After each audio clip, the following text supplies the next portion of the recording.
a magnificent, inspiring sight. I was expecting great things even in fine weather. In the rain, look at this. This is the most incredible sight I can remember ever seeing.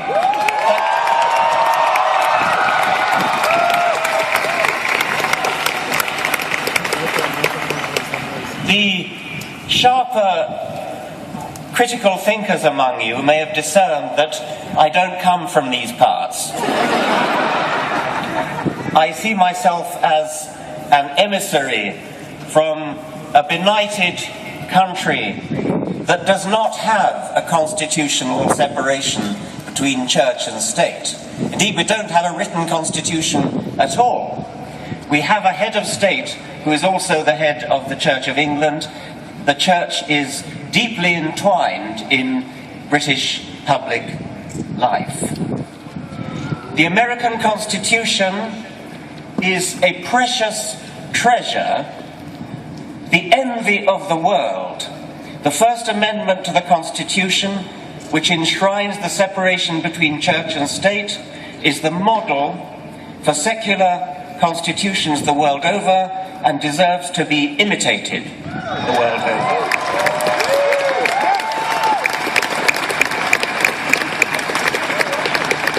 How sad it would be if, in the birthplace of secular constitutions, the very principle of a secular constitution were to be betrayed in a theocracy. And it's come close to that. How could anyone rally against reason?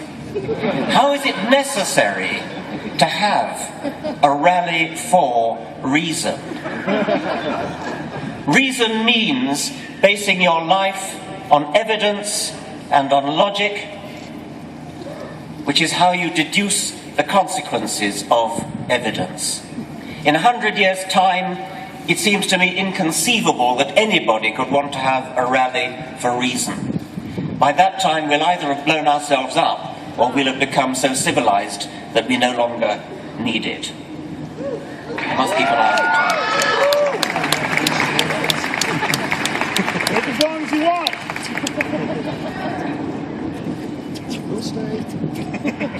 When I was at school, we used to sing a hymn. It went, "It is a thing most wonderful, almost too wonderful to be."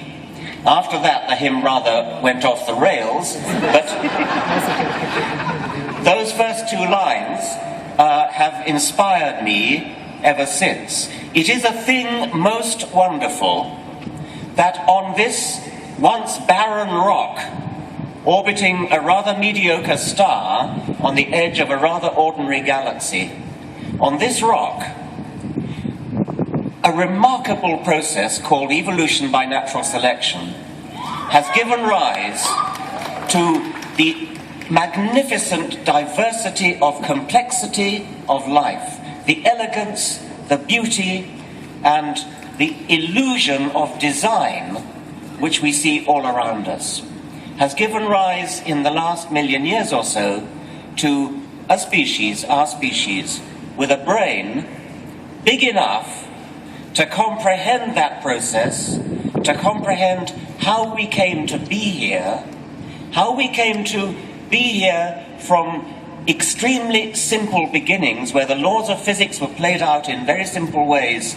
The laws of physics have never been violated, but the laws of physics are filtered through this incredible process called evolution by natural selection to give rise to a brain which is capable of understanding the process, a brain which is capable of measuring the age of the universe between 13 and 14 billion years, of measuring the age of the Earth between 4 and 5 billion years, of knowing what matter is made of, knowing what we are made of atoms, brought together by this mechanical, automatic, unplanned, unconscious process, evolution by natural selection. That's not just true, it's beautiful.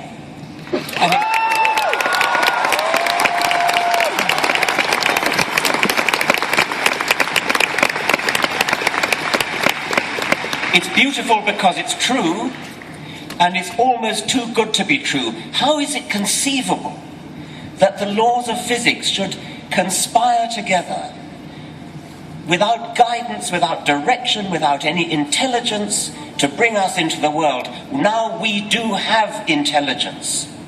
Intelligence comes into the world, comes into the universe late. It has come into the world through our brains and maybe other brains in the universe. Now, at last, finally, after 4 billion years of evolution, we have the opportunity to bring some intelligent design into the world.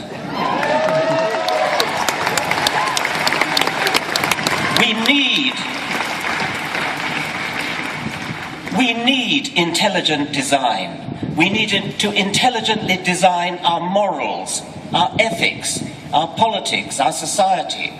We need to intelligently design the way we run our lives, not look back to scrolls. I was going to say ancient scrolls. They're not even very ancient. About 800 BC, the book of Genesis was written. I am often accused of expressing contempt and despising religious people. I don't despise religious people, I despise what they stand for.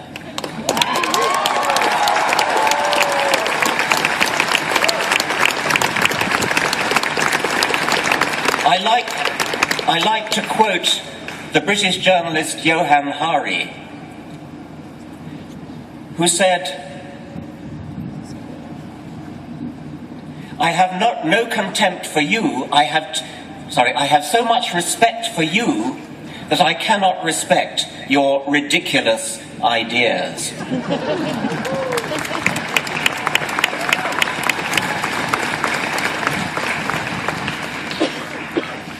The electromagnetic spectrum runs all the way from extremely long wave, radio wave end of the spectrum to gamma rays at the very short wave end of the spectrum. And visible light, that which we can see, is a tiny little sliver in the middle of that electromagnetic spectrum. Science has broadened out our perception of that spectrum to long-wave radio waves on the one hand and gamma rays on the other. I take that as being symbolic of what science does generally. It takes our little vision, our little parochial small vision, and broadens it out. And that is a magnificent vision for what science can do. Science makes us see what we couldn't see before. Religion does its best to snuff out even that light which we can see.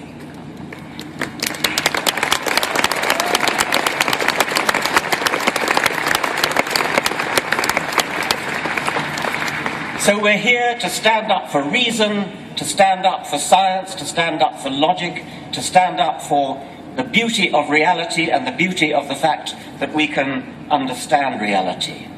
I hope that this meeting will be a turning point. I'm sure many people have said that already. I like to think of the physical analogy of a critical mass. There are too many people in this country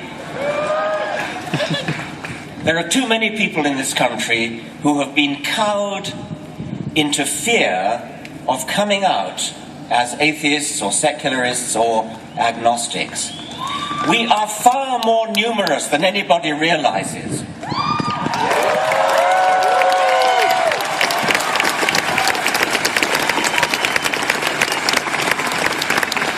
We are approaching a tipping point. We're approaching that critical mass where the number of people who have come out becomes so great that suddenly everybody will realize, I can come out too.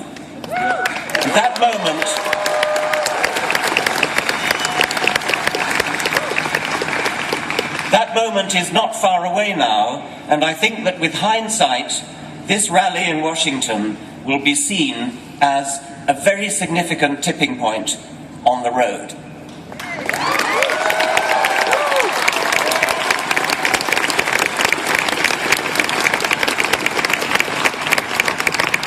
I would particularly appeal to my scientific colleagues, most of whom are atheists.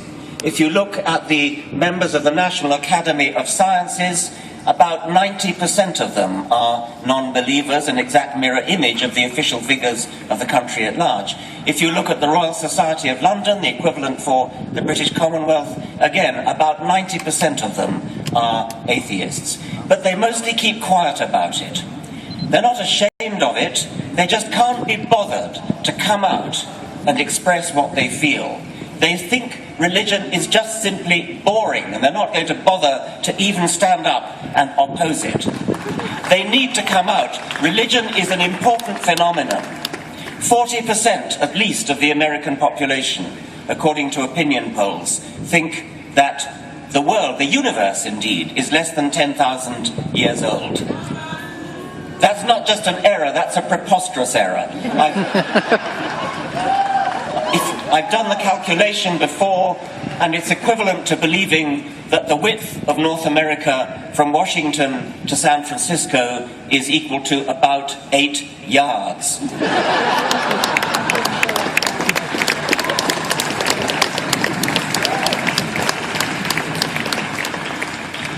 I don't know that I believe that 40% figure. It stands up. It's been apparently so for ever since the 1980s. But what I want to suggest you do when you meet somebody who claims to be religious, ask them what they really believe. If you meet somebody who says he's Catholic, for example, say, what do you mean? Do you just mean you were baptized Catholic? Because I'm not impressed by that.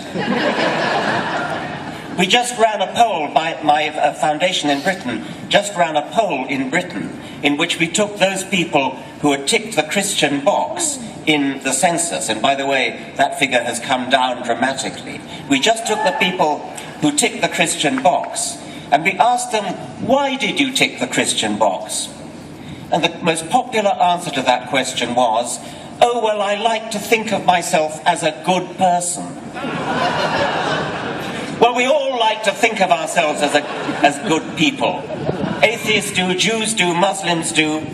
So when you meet somebody who claims to be Christian, ask him, what do you really believe? And I think you'll find that in many cases, they give you an answer which is no more convincing than that I like to be a good person. By the way, when we went on to ask a specific question of these only 54%, what do you do when you're faced with a moral dilemma? Where do you turn? Only 10% turned to their religion when trying to solve a moral question. Only 10%. The majority of them said, I turn to my innate sense of goodness. And the next most popular answer was, I turn for advice to relatives and friends. So, when I meet somebody who claims to be religious, my first impulse is, don't believe you. I don't believe you until you tell me, do you really believe, for example, if they say they're Catholic, do you really believe that when a priest blesses a wafer, it turns into the body of Christ? Are you seriously telling me you believe that? Are you seriously saying that wine turns into blood? Mock them, ridicule them.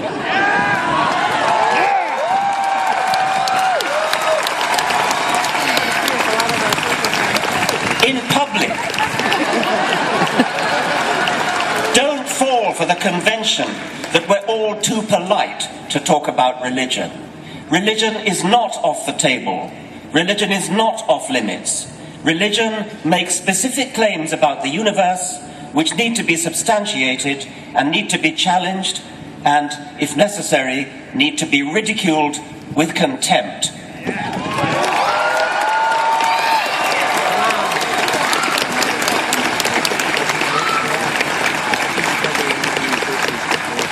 I want to echo what my colleagues from the Richard Dawkins Foundation have said. I am an outsider, but we're well staffed in America, and we're going to spread the word along with our colleagues in other organizations throughout the length and breadth of this land which is the fountainhead, the birthplace of secularism in the world. And as I said before, let's let that tradition down. Thank you very much.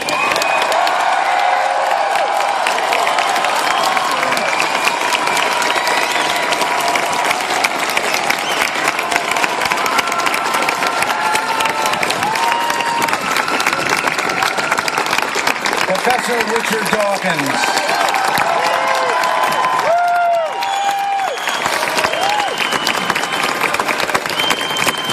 Professor Richard Dawkins, who Fox News refers to as the high priest of this religion called atheism. Yeah, I have my own way of confronting people. You might want to try this too. If anybody comes up to me and says, have you heard the word? Have you found a personal God? Have you blah, blah, blah, blah? I just go, you know what? I'd love to stay and chat, but I got to take my girlfriend for an abortion because we're pretty sure the baby's going to be gay.